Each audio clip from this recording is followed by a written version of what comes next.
Hi guys and welcome to Bomb Anime. It's your girl Ruka. And Big Boy Sama here, bringing you a hot or not of Deep Insanity, The Lost Child. Creativity. So for me, I think that the creative parts come from the concept of it. You've got people who are turning into these strange creatures. It seems like it can spread quite easily, and you've got normal people who have to combat these individuals that might be people that they've known or worked with, and you've got other teams that are trying to save others when they're in weird positions, such as a creature going wild or trying to find people who have gone missing. So it's definitely different. I got lots of JRPG vibes from it, and it was quite creative in the exposit in the beginning and the backstory. Also, I really liked the way that they integrated the whole government giving you propaganda in order to recruit people, and the pseudo Uncle Sam situation for this new war that they're taking on. I really like the framework that they worked it in. Entertainment. So I know that this is a mixed media project, but do the monsters have to look like they're from a game from 1999? No, they don't. Oh, don't knock 1999 games, bro. I feel like the monsters was a massive no for me. You could have done better. And I think that a lot of entertainment as well is from like the characters, because each character is very different to the other. I'm not saying it's in my character development section simply because a lot of characters didn't get a lot of airtime for me to speak about them like that, but they definitely managed to make them entertaining with the different personalities. They're definitely on the right track in terms of that as well. So entertainment for me was Leslie. The whole thing was Leslie for me. Leslie entertained me the whole way through. And he played this sort of Morpheus role in The Matrix, where he knew everything and he was telling everything. Like, not all three movies, obviously, just the first one. He was our guy to give us the information while the framework was giving Daniel the information. So I like that. And his cold, stoic nature was a complete contrast to the happy, loud nature of him that we saw in the beginning. I liked it. When he got serious, he was serious. Character development. The character I want to talk about the most is Leslie. He seems like a really complex character. So we first see him when he's burying the advert and the government handling of the whole entire situation and making what they're doing seem much lighter than it really is. But then when you actually see him with his team, he's a completely different character almost, where he's almost like a big brother to the other people. He gives advice. He clearly cares about them a lot as well, even though he can be a little bit standoffish at times. He has a lot of different elements to his character, and I think that he's probably going to be my favorite in this whole series just because of the way that he is. And then of course we've got to talk about Daniel Kai, because he seems to be our MC. He's extremely strange, and I'm not sure if I understand his character, because he didn't want to kill that new recruit, but he instantly gets over it without any real hesitation. He said he wants to be a hero, but I don't know what a hero means for him. Seems so vague. Even the way he says it, it almost seems as if he doesn't know what a hero is. He just wants to be seen as a hero. And then he says that the voice actor is what convinced him, because he really likes the voice actor from the advert. So it just kind of makes him seem kind of fickle as a character. I wanted to talk about Leslie and Daniel as well, but I'm not going to. I'm just going to stick with Daniel.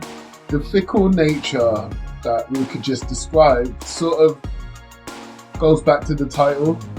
The title's called Deep Insanity, The Lost Child. He seems like the lost child. He's quite naive, and maybe we get to see him as he gets deeper and deeper into Antarctica's dark hole. he gets more warped in his sensibilities. The other characters, as you said, they are good enough for what we got in this episode, and they make you want to learn more. I mean, like Vera, she's the captain. Why is she sitting out on this mission? Like, do you get what I mean?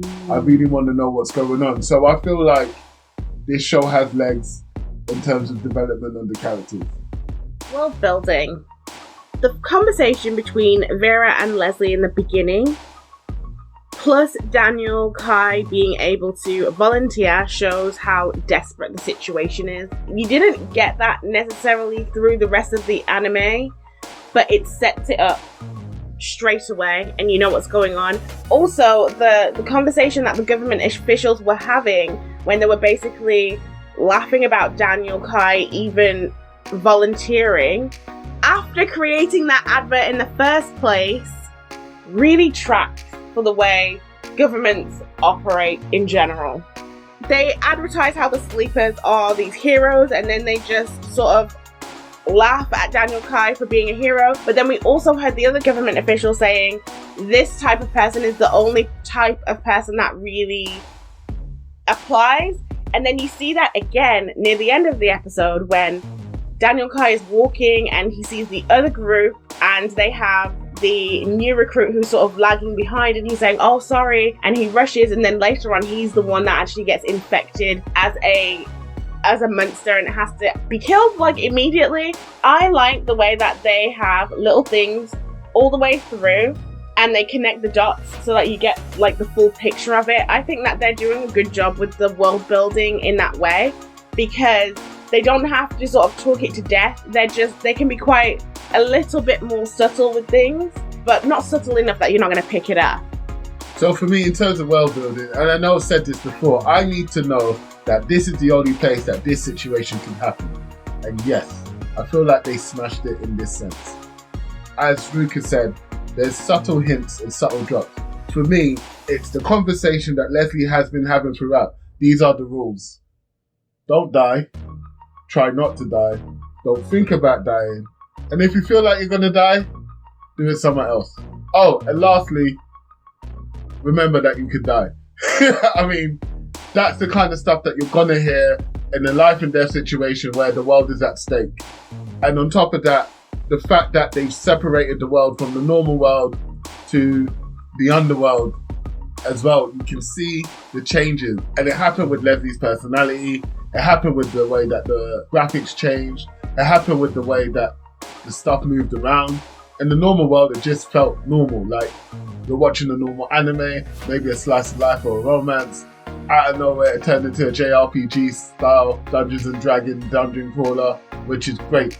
You could tell the differences of the world and it made sense.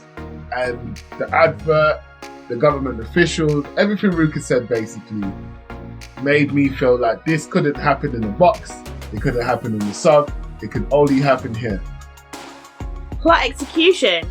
So I think what they've given us is the overarching plot. We know that people are turning into these monsters, people are falling asleep, it's a catching disease, and people are being sent in to try and rectify the situation, but they clearly don't fully know what they're doing, even though they have developed all of this better technology in order to combat the situation. They're still on this uphill struggle, and they've completely separated it from the normal world as well.